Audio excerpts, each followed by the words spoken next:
बोलाला पाई त देत बिया गाली।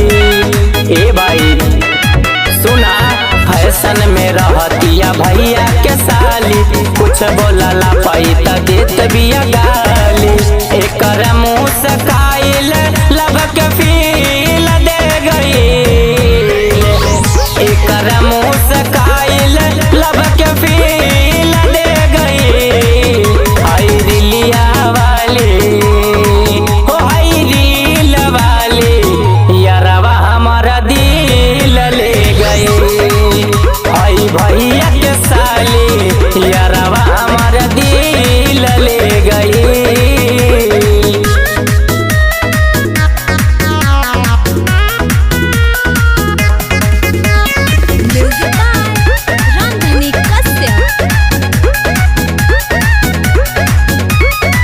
एकरा यादा पे पागल दिलावा हमार बा, फैन फॉलोइंग पूरा यूपी बिहार बा।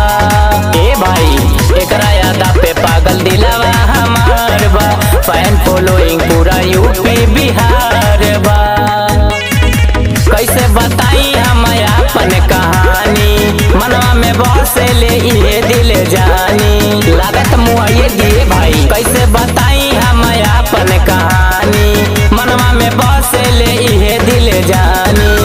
जान कर गलिया के तिल ले गईल, जान कर गलिया के तिल ले गईल।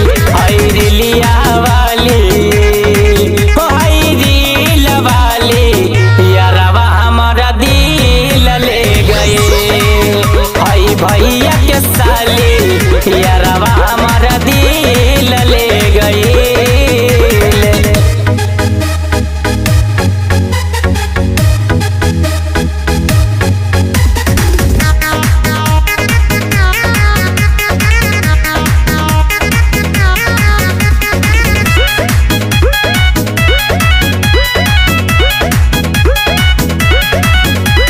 खिंचतिया सेल्फी बनावतिया वीडियो, रतिया में हमारा के आवे ननी दियो, पागल बना देलस। खिंचतिया सेल्फी बनावतिया वीडियो, रतिया में हमारा के आवे ननी दियो।